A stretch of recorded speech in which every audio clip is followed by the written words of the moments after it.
Desde una casa patrimonial en el corazón de La Paz estamos aquí presentes, al lado del Parlamento, al lado de a unas cuadritas de la Casa Grande del Pueblo y en el kilómetro cero de nuestro país. Estoy aquí con dos compañeros que nos van a ayudar a dilucidar un poco cómo estamos llegando nosotros a las elecciones, cómo es que vamos a ir a votar en los siguientes días, falta muy poco para las elecciones, y obviamente nosotros estamos respetando sobre todo esto del silencio electoral como medio de comunicación, que justamente no pretendemos hacer ni partidismo, ni propaganda política, ni direccionar el voto de ustedes, pero sí queremos hacernos escuchar. Así que bienvenidos, por favor les voy a pedir que se presenten. Sara. Bueno, yo soy Sara Valentina Enríquez, soy parte de ISCRA, una organización que impulsa la multipolaridad desde una perspectiva de izquierda y socialista. Actualmente estoy haciendo mi tesis de Ciencias Políticas y Relaciones Internacionales. También soy parte de la Internacional Antifascista. Buenísimo. Gabo. Muchas gracias por la invitación. Como siempre, hola a todos. Mi nombre es Gabriel Arandia, soy politólogo. Presente Bolivia es un proyecto de jóvenes que se sustenta con el financiamiento de nuestro propio bolsillo. Si te gusta nuestro trabajo, escanea el QR y déjanos una donación para que podamos seguir creciendo. Buenísimo, como verán, para tener más imparcialidad tenemos dos posturas políticas muy distintas. Eso es lo rico de poder tener este tipo de espacios. Aprovecho brevemente de agradecer al Café del Parlamento por estas hermosas instalaciones. ¿Cómo llegamos a estas elecciones? Estamos en un bicentenario. Hace un año era impensado justamente el escenario en el que estamos ahora. Pareciera una especie de salvación de parte de la izquierda. Hace un año se pensaba en un bloque unido de derecha o de oposición y vemos todo lo contrario.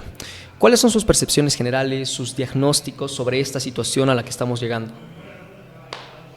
Bueno, yo creo que para empezar, el diagnóstico principal que tenemos que hacer es respecto a la situación económica de Bolivia, en la que estoy seguramente firme en que Valentina va a decidir conmigo, porque yo creo que esencialmente el problema económico de Bolivia son dos. Primero, el modelo extractivista, que es prácticamente la característica principal de toda la historia de Bolivia. Durante 200 años, e incluso en la época de la colonia, hemos sido un país dependiente de un modelo de producción extractivista, lo que ha conllevado a que una vez que se agotan recursos naturales producto de un modelo económico de 20 años, que es el modelo del movimiento al socialismo, que se ha basado en la dependencia de materias primas y no ha tomado en cuenta factores como tratar de poner valor agregado a las exportaciones, diversificaciones, etcétera, provoca que somos un estado dependiente a la coyuntura internacional. La bonanza del MAS se puede explicar simplemente por el aumento del precio de los commodities y que éramos un país dependiente del gas. Antes éramos un país dependiente de otros recursos naturales y un pequeño momento fuimos buenos con las manufacturas, pero eso se acabó. Por lo tanto, se acaba el gas, bajan los precios internacionales. Desde el 2014 los resultados es que todos los indicadores de los cuales el movimiento socialismo se jactaban caen. Absolutamente todos los gráficos en materia macroeconómica se reducen a partir del 2014, que coincide justamente con el debacle del precio de los commodities. Entonces, primero la dependencia al modelo extractivista y en segundo punto, particularmente en el escenario en el que nos encontramos, el déficit fiscal. Precisamente déficit fiscal producto de una mala organización de finanzas a nivel interno del Estado, que durante más de 40 años, porque esto no es endémico del MAS, sino que otros gobiernos también lo han hecho, yo para nada defiendo los llamados modelos neoliberales, porque para empezar yo no creo que esos hayan sido estados que hayan defendido una política estrictamente liberal. Después podemos igual conversar de eso, pero sí ha habido un déficit fiscal progresivo y continuo durante más de 40 años que ha ocasionado que el país nunca alcance un superávit, nos mantengamos en déficit. Por lo tanto, eso también tiene que sumarse que hemos aumentado el gasto público, hemos sido y tenemos hasta el día de hoy un modelo de Estado que es un modelo de Estado paternalista, en el cual el Estado es el actor central en la función económica, y que por lo tanto eso repercute en un modelo que ya se ha desgastado. Necesitamos, como sea y a corto plazo, buscar cómo vamos a solucionar la crisis económica. Y también, como último punto para cerrar, añadiría otros temas centrales que no se tocan mucho en la agenda política. Por ejemplo, ¿qué vamos a hacer para salir del extractivismo? ¿Cuál es la visión post-extractivista? Sin duda ahí yo creo que hay que repensar otros modelos económicos. El tema del turismo me parece muy interesante. El tema de salir de un modelo dependiente de la agroindustria también me parece interesante, porque eso repercute y ha repercutido hasta ahora no solamente en el avasallamiento de tierras, sino también en el problema medioambiental de las quemas, etcétera. Entonces, esos me parecen debates igual que los tendríamos que ir tocando. Bueno, muchas gracias, Mateo, por la invitación, y gracias por la intervención, Gabriel. A ver, respondiendo un poco a la pregunta, ¿cómo llegamos a las elecciones? Primera característica que yo podría rescatar del panorama electoral es que hay un protagonista fundamental, que son los indecisos, ¿no? Y eso se explica un poco con la ausencia de un modelo país, de un proyecto histórico que convenza a las grandes mayorías. Y eso también tiene que ver con la fragmentación y la atomización del sujeto histórico, que en su momento fue el movimiento del socialismo, como el movimiento de movimientos que estructuraba de alguna manera, ya sea amorfa o no, lo nacional popular en Bolivia, ¿no? Evidentemente estamos atravesando una crisis económica, en eso coincidimos. Sin embargo, esta crisis económica que hoy atravesamos también repercute en lo electoral. Los candidatos que emergen de este bloque fundamentalmente son Andrónico, Eduardo del Castillo y Eva Copa. Ambos con sus respectivas características, después de haber roto con, digamos, la estructura orgánica del IPCP, como se llamaba antes, ¿no? O se sigue llamando, pero ahora esta palabra la usan dos bloques distintos dentro de este bloque nacional popular.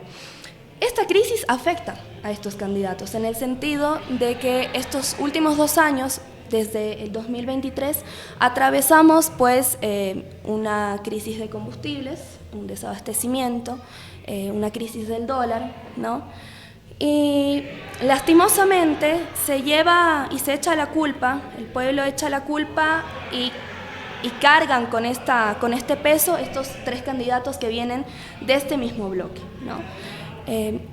Y se olvidan de lo que ha sido el proceso de cambio, ¿no? Desde el 2006 hasta hace poco. Se olvidan de que antes en el país existían un 63% de pobreza, según el informe anual del Banco Mundial del 2000, era un 63% de pobreza, un 37% de pobreza extrema, de los bolivianos estaban dentro de la extrema pobreza, y eso se fue cambiando con los años. Y coincido hasta cierto punto con vos en el sentido que fue gracias a la bonanza, tanto la subida de los precios internacionales, pero también hubo esta misma bonanza, casi con los mismos números, en los tiempos de Banzer, desde el 71 al 79. Pero los derechos adquiridos y la dignidad que se consiguió en estos años de proceso de cambio no son comparables, porque, a ver, estos años del movimiento al socialismo se han caracterizado principalmente por la democratización de determinados derechos y de la dignificación de la vida, y eso es indiscutible. Se ha llegado a altas tasas de superar el analfabetismo, por ejemplo.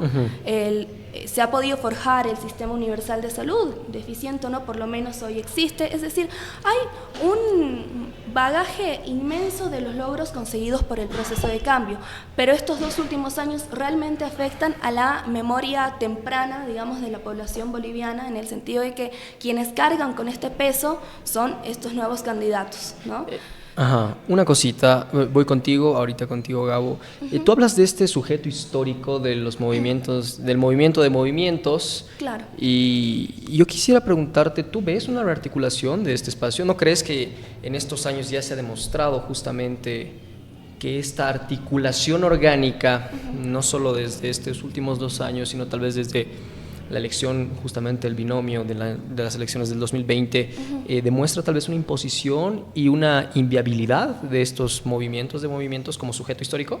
A ver, yo creo que la fragmentación se da por la desideologización de este proceso y por la falta de creación de nuevos horizontes. Es decir, ya se habían constituido victorias a lo largo de todos estos años que respondían a la Agenda de Octubre del 2003, donde habían medidas específicas que exigía el pueblo, que era la nacionalización, la constituyente, pero siento que con la comodidad en la cual se ha visto enteramente acostumbrada, digamos, este movimiento nacional popular, ha hecho que dejen de existir espacios de debate dentro del propio, es decir, una autocrítica. del propio sujeto histórico. Claro, por supuesto, hay que entendernos así. Y evidentemente hoy estamos con el movimiento popular fragmentado y con una crisis de horizontes, que yo creo que se va a solucionar como se solucionó en los años 2000, con una agenda colectiva discutiendo esquina a esquina qué país queremos, ¿no? Porque, como decías vos, existió una bonanza, pero también hubo una voluntad del Estado,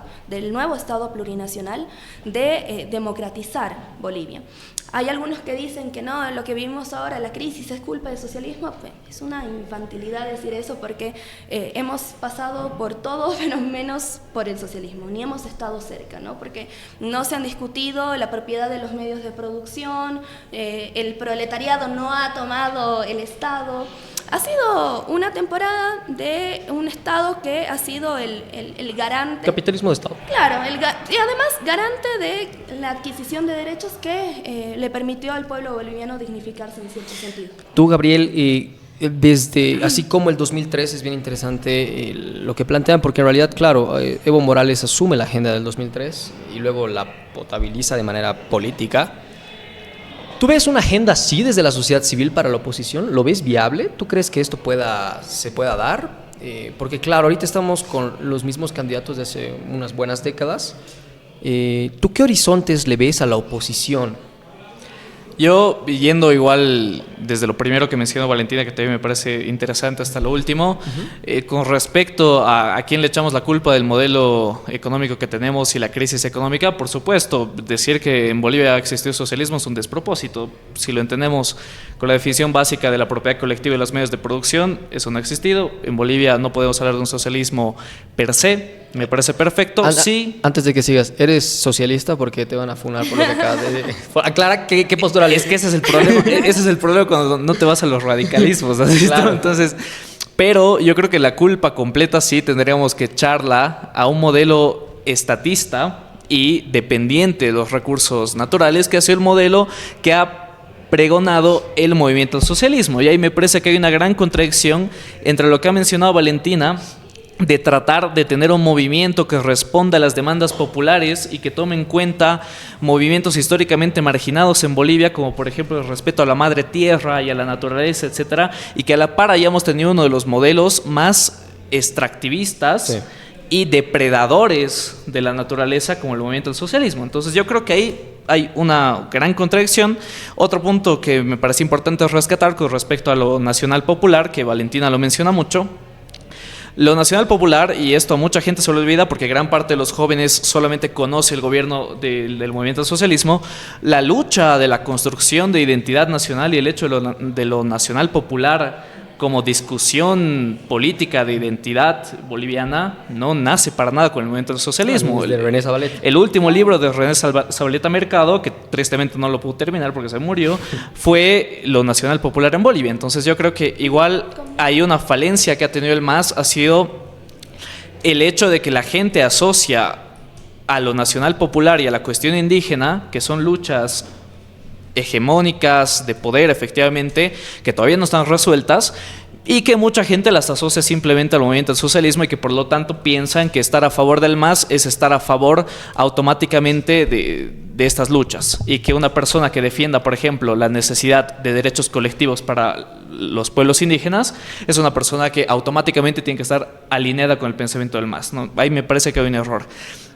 Sobre las críticas a la oposición, yo creo que esencialmente la crítica, no solamente a la oposición, sino a todos los partidos fuera del movimiento del socialismo, es que son partidos denominados atrápalo todo, que no construyen proyecto de país, que no construyen un ideal de construcción en base a ideas y en base a ideología, por ejemplo, sino que son partidos amorfos, carentes de sentido, que simplemente están diseñados para ganar una elección de forma apresurada y que no toman en cuenta el aspecto ideológico, que a mí me parece muy importante porque eso es lo que genera prevalencia en el tiempo. Si algo le ha ayudado al movimiento del socialismo a sobrevivir en mayor o menor medida la ausencia del hegemón de Evo Morales, ha sido precisamente que se ha podido dar una base de ideas que permite que el partido continúe y no dependa necesariamente de un líder caudillista. Esto no pasa con los partidos de oposición esencialmente. Todos los partidos de oposición dependen de un líder. Sin ese líder no existen ideas por detrás. Ahí podemos hablar de Alianza Popular, de Unidad, de todos los demás, que no tienen un programa de país ni una visión de país que quieran construir a futuro, sino simplemente son partidos caudillistas que tratan de ganar una elección de forma apresurada. Entonces, eso igual de cara después de noviembre va a ser muy difícil la construcción de gobernabilidad porque no están ensamblados en base a un proyecto político, sino a la necesidad urgente de por A o por B ganar una elección de forma apresurada. Algo que me parece muy interesante que ustedes dos plantean, y bueno, mucha gente entra en contradicción justamente con lo que plantean sus candidatos, independientemente de las fuerzas políticas. Yo esto lo he podido escuchar absolutamente de todos. Es algo que mencionaban ustedes ahora. No hay ideología de parte de ciertos candidatos. Algunos de izquierda los llaman muy tibios y algunos de la oposición los llaman hasta, no sé, zurdos, socialistas. Cuando esto es, pues, paradójico, absurdo, no sé, ¿qué piensan ustedes de eso? A mí me llama muchísimo la atención porque, claro, llamar a un candidato de izquierda que se entibia, que es socialdemócrata, y a un candiato que históricamente ha sido, digamos, a mí me parece muy loco que a Samuel Doria Medina le digan que es zurdo. O sea, no es parte de nosotros, por favor. O sea, ha sido ministro de Planificación y su viceministro ha sido Jorge Tuto Quiroga. Y ha sido uno de los principales artífices del neoliberalismo para privatizar las empresas estratégicas del Estado. Entonces, me parece un despropósito. Y en tanto el punto de el proceso de desideologización que hay al interior de todos los partidos, yo creo que es una desideologización discursiva. En el sentido que sí responden a determinadas vertientes ideológicas, pero en lo discursivo plantean que no siguen a ninguna ideología. Hay muchos candidatos que dicen, no, yo no soy ni de izquierda ni de derecha. El propio Tuto dice eso, ¿no? En su programa. En su propio programa de gobierno. Y me parece grave en el sentido de que están apostando a la despolitización de la sociedad. ¿Pero no creen que esto está pegando en la sociedad? ¿O ustedes creen lo contrario? Porque en realidad la pregunta, más que para los candidatos, es ¿cómo ven ustedes cómo está pegando estos discursos que ustedes ya los conocen porque están viendo sus debates, han visto sus programas? ¿Cómo creen en su entorno o en la sociedad civil que está calando esto? El hecho de que hayan pregonado tanta la despolitización es como una respuesta al síntoma neoliberal que estamos volviendo a vivir como región estos últimos años, ¿no? De desplazarse de cualquier sentido colectivo o que sea disruptivo en la historia. Porque, a ver, ¿qué es la política? La política es el único camino, la única vía de transformación para los que no tenemos ningún otro tipo de poder. Entonces, el hecho de despojarte de la política e incentivar un discurso despolitizante es desarraigar a las clases oprimidas el motor revolucionario intrínseco que deberían tener, ¿no? Yo creo que Valentina cataloga erróneamente para mí el hecho de usar la palabra neoliberalismo o liberalismo. A mí no me es... no tengo ningún reparo con el término neoliberal, me parece bien, pero creo que hay una confusión entre neoliberalismo entendido como ideología con simplemente propuestas de reforma que los candidatos consideran necesarias, reforma en materia económica y de ajuste. Yo creo que precisamente, para entrar igual un poco en debate, las razones por las cuales no podemos hablar de un modelo liberal en Bolivia es porque a nivel ideológico, y ahí voy también con la despolitización y la falta de ideología, a nivel ideológico no ha habido en la historia boliviana ningún candidato que haya pregonado y haya abogado por una ideología liberal. Lo que ha pasado ha sido ciclos económicos en los cuales se han tratado de llevar a cabo políticas de reforma y de ajuste económico, dentro de las cuales Valentina asocia que por el hecho de que se hayan dado medidas de ajuste o de austeridad, lo cataloga como liberalismo. Cuando, por ejemplo, me voy al caso de Víctor Paz Estenssoro. Si tú te fijas los discursos de Víctor Paz Estenssoro en el 85, en ningún momento menciona que él simpatiza con las ideas liberales. Simplemente te dicen necesitamos medidas de ajuste y después se usa el término precisamente de capitalización. Entonces, yo creo que hay que hacer la diferencia entre medidas de ajuste, que son también las que están planteando ahora. Muy bien lo ha dicho Valentina. Tuto Quiroga es una persona que no se identifica con ninguna ideología política. En su programa de gobierno dice tenemos que mirar más allá de las ideologías. Tenemos que apuntar hacia la derecha con el corazón a la izquierda o algo así, dice en su programa de gobierno. Samuel Dora Medina se cataloga como extremadamente de centro. Entonces, me parece que son obviamente personas que así como Valentina dice, no, estos no son de mi lado de la acera, yo también te diría, no, estos no son de mi lado de la acera, porque hay algún que otro tipo que tiene la irresponsabilidad para mí de decirle a Samuel Dora Medina, no, es que tú eres un candidato de izquierda porque eras presidente de la Internacional Socialista. Me parece que eso es pecar no solo de radicalismo, sino de ingenuidad, ¿no? Entonces, totalmente. Ahí yo creo que la razón por la cual no hay partidos ideológicos es porque en este momento, así como en otros momentos, la sociedad boliviana pone la ideología y el quehacer político en un segundo plano. Lo que te dicen es, no, yo necesito tener la seguridad de que mañana voy a tener pan en mi mesa, de que no vamos a llegar a diciembre con un 130% de inflación, que son las predicciones si se hacen algunos ajustes, y por lo tanto los candidatos, para tratar de responder a esas necesidades, dejan a un lado la ideología y lo que te dicen es, mira, yo voy a hacer las medidas de ajuste económico que sean necesarias para que no entremos en una situación mayor de crisis económica y que por lo tanto los ciudadanos estén felices, y una vez que según ellos se establezca estabilidad política, económica, ahí recién podemos empezar a hablar de ideología. Entonces yo creo que lo que pasa de fondo es que la sociedad boliviana tiene la ideología y la política en general en un segundo plano y le preocupa más el corto plazo, que el corto plazo responde a netamente parámetros económicos. Claro. Sin embargo, toda realidad, o sea, incluso toda expresión cultural al final son formaciones ideológicas, o sea, no hay espacio en la historia ni en el presente que prescinda de ideología como tal. Otra cosa es que en el plano discursivo se despolitice y se desideologice todo por determinados intereses, como está de moda.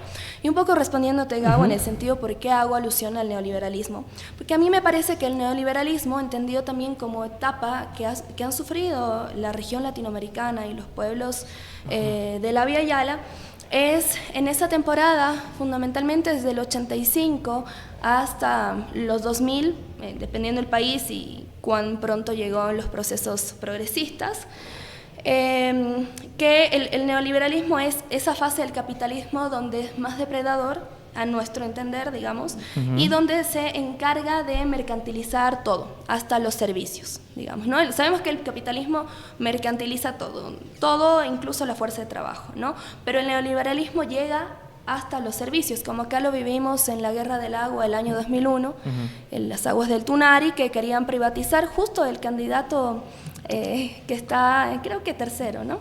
Bueno, no es relevante ahorita.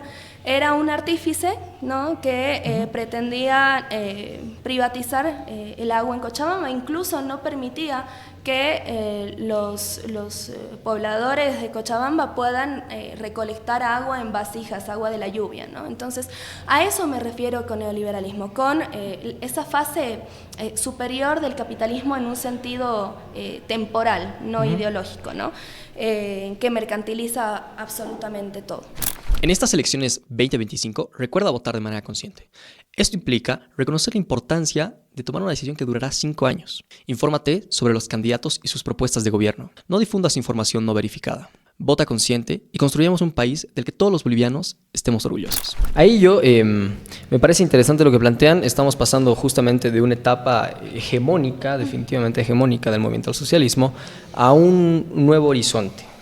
Un nuevo horizonte que desde esta perspectiva en la que ustedes plantean no existen horizontes. Es un poco paradójico porque estamos saliendo de una etapa hegemónica en la cual primaba el voto identitario y ahora estamos viendo justamente el tema del voto bolsillo. Claro, estamos en una crisis económica y la gente quiere comer, quiere no hacer fila en las gasolinas. Yo quisiera preguntarles a ustedes un poco para ir concluyendo, porque no tienen mucho tiempo ustedes. No, mentira. ¿Qué horizontes ven ustedes? A partir del 18 de agosto, ¿qué horizonte? Sí, claro. A ver, yo soy un poco pesimista en ese sentido, ¿Está bien? ¿no? Porque creo que, como lo mencionamos al inicio del programa, que existe una crisis de horizontes, una crisis de esperanza. Pero Las eso desde esperanzas, todas las fuerzas políticas. Desde todas las fuerzas políticas. Hay una crisis de la esperanza porque los horizontes se mantienen con eso, con la esperanza viva de determinados movimientos sociales, ¿no? Entonces hay una crisis de horizonte histórico y yo creo que, como decíamos, se debe a la desideologización del propio, ¿no? Yo creo que el horizonte que se va a forjar con los años, gane quien gane, a mi parecer no va a ser nada positivo, no van a ser nada positivos los resultados para todo el movimiento nacional popular en Bolivia, no van a ser positivos los resultados de las elecciones y en consecuencia lo que se debe hacer, y como se hizo siempre en la historia, es gestar agendas colectivas de debate profundo y planteamientos diversos de qué país queremos, ¿no? Y que eso no necesariamente implique retroceder al pasado, ¿no? En un sentido, no volver al neoliberalismo, no volver a las dictaduras de los años 70 hasta los 80, tampoco volver al extractivismo, porque en eso coincidimos. Bolivia desde siempre ha sido un país extractivista y no tiene toda la culpa el MAS, nos hemos caracterizado por eso, primero la plata, después el estaño, después el petróleo, después el gas y así. Lo que se necesita también es que este horizonte que se plantee colectivamente, porque si no es colectivo pues ya no es horizonte, tiene que ver mucho con una superación del modelo extractivista. Puede ser industrialización, puede ser un Estado que oriente a las empresas como lo hace el Estado chino, por ejemplo. Bueno, hay múltiples experiencias que podemos tomar, pero evidentemente estamos viviendo un ocaso del mundo, no solo del país que vivimos, sino del mundo, porque no nos olvidemos que estamos en los inicios de esta nueva era multipolar que transgrede a la unipolaridad que vivimos como mundo ya muchísimos años. Y yo creo que primero en el plano ideológico, efectivamente en Bolivia lo que tendríamos que empezar a pensar a partir de estas elecciones, para mí son 3 puntos. Primero, el tema ideológico y de construcción de partidos que genuinamente sean partidos y no así alianzas o agrupaciones ciudadanas O taxi designadas a ganar elecciones o partidos taxi, justamente, sino, y en ese sentido me es indiferente si en Bolivia se gestan partidos ya sea comunistas, trotskistas, liberales, anarcocapitalistas, pero que por lo menos el ciudadano común pueda identificar cuál es la ideología predominante en ese partido y por lo tanto tener mayor facilidad de identificar con quién se siente más simpatizante. La razón por la cual muchos votantes ahora mismo les da igual votar Tuto Quiroga o Samuel Doria Medina en las encuestas o en las elecciones es porque no logran diferenciar los programas de gobierno del uno con el otro y los ven en un espectro gris y amalgamado a ambos. Entonces, precisamente el hecho de que un votante promedio no sepa decirte las diferencias entre Jorge Tuto Quiroga, Samuel Doria Medina y Rodrigo Paz, por ejemplo, responde a que no son partidos que tienen ideología y eso dificulta que el ciudadano pueda identificar qué ideas quiere que se lleven al debate público. Entonces, primero eso. Segundo, yo creo que hay que salir del modelo extractivista, igual como dijo Valentina, yo coincido, y ver las opciones de cuál va a ser la Bolivia post-extractivista. A mí me parece que hay muchas opciones interesantes en materia económica. Creo que el sector turismo se tiene que tomar en cuenta. Creo que salir de la agroindustria y ponernos a pensar en un modelo más agroecológico también es necesario y sobre todo salir de la dependencia de los recursos naturales, que de una u otra forma Bolivia busque cómo gestar un modelo de cadena productiva con valor agregado, que hay muchas alternativas ahí, también me parece importante. Eso por el plano económico, para cómo salir más o menos de la crisis. A corto plazo tenemos que ver, obviamente, qué vamos a hacer a nivel económico. Los debates actualmente es shock, gradualismo, el tipo de cambio. Si seguimos con tipo de cambio fijo, flexible, volver al bolsín también puede ser una opción. Ese es un debate a corto plazo. Y sobre el último punto que dice Valentina de la lucha colectiva, yo ahí creo que la minoría que también se tiene que tomar en cuenta, porque precisamente la izquierda habla mucho de las minorías, yo creo que la minoría más pequeña es el individuo. Y al final la asociación de individuos también responde a lo que desde el lado de Valentina sería una lucha colectiva. Entonces yo creo que precisamente respetando a la minoría más pequeña del mundo, que es el individuo, deberíamos empezar a pensar alternativas de construcción política que superen a lo que han sido estos 20 años del hegemón del modelo al socialismo. Y por eso creo que también deberíamos como sociedad ser críticos con lo que queda y los desagarros del modelo socialismo, que es Andrónico Rodríguez, Eva Copa, Eduardo del Castillo, etcétera, porque el problema en Bolivia no ha sido el cocinero, ha sido la receta. Han sido 20 años de un modelo económico fallido que nos han llevado a la situación en la que estamos ahora. Entonces, yo creo que repensar otro modelo económico que no sea depredador con la naturaleza, que no sea dependiente de los recursos naturales y que no sea un Estado paternalista, me parecen igual cuestiones fundamentales para mirar hacia el futuro. Bueno, ha sido una charla bastante interesante. En momentos muy breves hemos encontrado puntos en común en el cuales podemos trabajar justamente en un horizonte.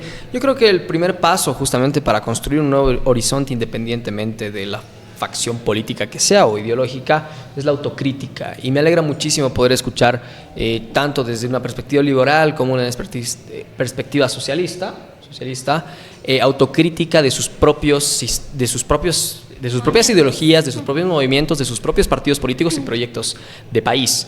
Una pregunta muy breve. ¿Ustedes encuentran la posibilidad de que tanto desde el socialismo y tanto desde el liberalismo se tienen que discutir muchas ideas? Claro, el tema de la propiedad privada, el tema del libre mercado. ¿Ustedes ven la posibilidad hacia adelante de que justamente podamos construir un proyecto de país en el que nos podamos subir al barco todos, o es inviable desde su perspectiva? Yo creo que sí es posible, pero como te dije anteriormente, con debates, con espacios de debate colectivo presentes a lo largo de estos años. Y no hay que esperar que esos espacios de debate estén listos, sino hay que generarlo nosotros por nuestra cuenta. Y también sobre el punto, ¿no? Y me quedé con algunas cosas más que decir al respecto, en el sentido de que hay que asimilar y discutir bien cuáles son los orígenes de la crisis económica que estamos viviendo.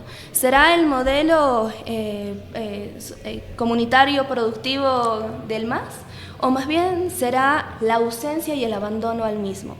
¿Por qué te digo esto? Antes no te voy a decir que todo era precioso, existía una bonanza y también una voluntad estatal de dignificar al pueblo. Pero también se amplió la frontera agrícola en el sentido que benefició demasiado a la agroindustria y estamos viendo ahora las consecuencias de ello, que son los incendios masivos. El año pasado tuvimos 4 millones de hectáreas incendiadas. 12 millones de hectáreas incendiadas. Y eso también por una falta de presencia estatal, a mi criterio, y que han dejado rienda suelta a los propietarios de la agroindustria a hacer lo que quieran. Y en consecuencia de eso, los de la agroindustria, dada este libertinaje y falta de control estatal, han empezado a fugar las divisas a paraísos fiscales, ¿no?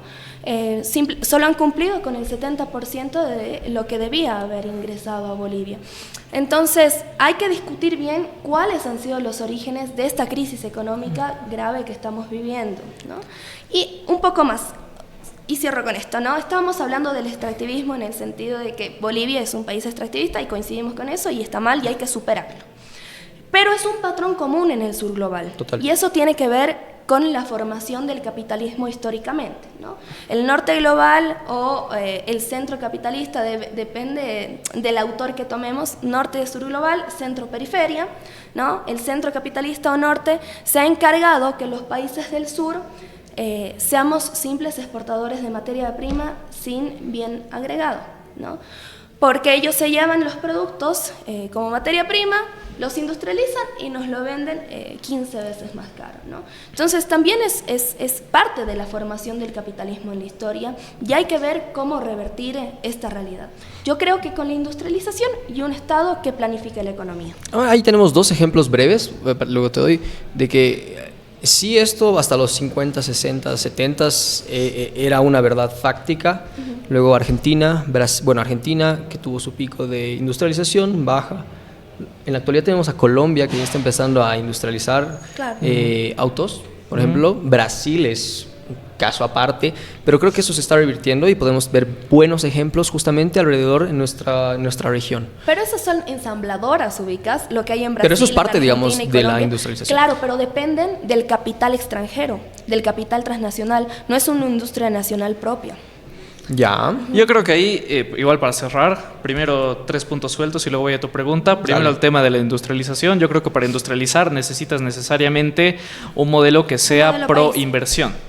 Ah. Para tener un modelo pro inversión necesitas un Estado que no sea asfixiante con el empresario, que no castigue al que quiera hacer empresa y que no lo ahogue con gravámenes fiscales que impidan que alguien quiera hacer empresa en este país. No existe valor agregado y no existe un modelo, no podemos hablar de un modelo industrializado si no hablamos de otorgar necesariamente facilidades para crear ese modelo de industrialización.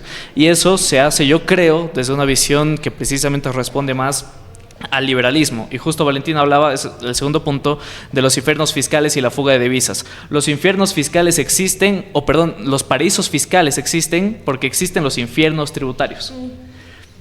Es decir, no habría la necesidad de que yo como empresario tenga que fugar mi dinero a las Islas Caimán o a Panamá si es que en Bolivia, como y citando a García Linera, no me agarrarían del cuello para quitarme mi dinero. Entonces, yo creo que ahí, ese es un segundo punto, los paraísos fiscales son consecuencia de la existencia de infiernos tributarios.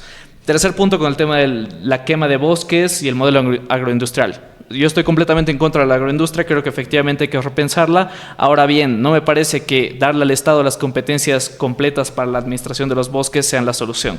El país a nivel latinoamericano y de los primeros a nivel mundial en reforestación y en protección del medio ambiente es Costa Rica. Costa Rica tiene un modelo de privatización de los bosques, no en el sentido de empresas transnacionales que van a entrar a depredar, sino en el sentido de yo como Estado reconozco que no soy capaz de administrar los bosques porque no tengo el know-how y el conocimiento de cómo hacerlo y se lo delego a ONGs privadas y a instituciones privadas que se dedican al tema medioambiental y por lo tanto van a poder administrar estos recursos mucho mejor que yo. Entonces es un tema de preservación. Y finalmente, sobre tu pregunta para cerrar, posibilidades de acuerdo al diálogo, yo creo que el problema que ha tenido esta Asamblea Legislativa es que proyectos que responden a una necesidad de país se han tapado por cuestiones ideológicas y partidarias, sobre todo, partidarias diría yo. Entonces yo creo que ahí es importante para el siguiente gobierno que entre y para los siguientes parlamentarios que entren tratar de buscar consensos más allá de responder a necesidades partidarias y a bloques políticos, a proyectos en conjunto y en común que se pueden elaborar. La gobernabilidad responde al diálogo, a la necesidad de pactos y de acuerdos, y eso es importante. Una cosita chiquita más. Gracias, Gabo, por la intervención. Estamos de acuerdo en muchos puntos.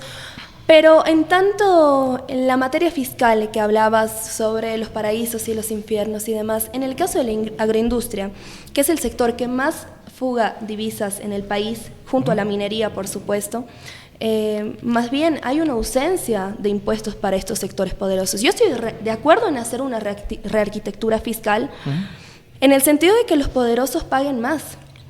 Porque la agroindustria precisamente es quienes pagan 29 bolivianos por hectárea anuales y en tanto la soya no pagan directamente impuestos. Entonces hay, o sea, un privilegio que goza este sector. Que se lo da el Estado. Claro, y está Sí. mal, pero es por la ausencia del Estado más bien, este privilegio, porque no le exige impuestos ni hay una renegociación de acuerdo a las ganancias. O sea, no hay un infierno fiscal para ellos, aún así igual fugan divisas a los paraísos fiscales. Eso. Bueno, Nos vamos a alargar porque yo lo voy a responder y va a ser un Ya. ping-pong. vamos a continuar el capítulo en otra instancia. Ha sido bien interesante conversar acerca de esto con estas dos personas que tienen visiones contrapuestas, pero como pueden ver es posible generar diálogo y eso es lo que por lo menos yo espero del siguiente gobierno y de los siguientes parlamentarios. Sin duda alguna hay muchísimas cosas que se tienen que repensar en este país. Creo que nos hemos podido dar cuenta los últimos 40 años que ir por un lado y dejar de lado a cierto sector de la población no ha sido positivo, pero generar hegemonías y dejar de lado a otro sector político tampoco ha sido positivo. Esperemos que la siguiente asamblea y en estas elecciones pues podamos encontrar más espacios de diálogo, más espacios de consenso y podamos construir un país mejor. Voten bien. Chao. Este episodio es traído a ti por Presente Bolivia, un proyecto social liderado por jóvenes, con la misión de brindar espacios de diálogo y opinión que empoderen a la juventud boliviana en los ámbitos social, político y cultural, con la finalidad de construir una Bolivia próspera. Somos un medio completamente independiente que apunta a la imparcialidad, el apartidismo y acercarnos lo más posible a la verdad. Gracias por quedarte hasta el final y no dejes de escuchar.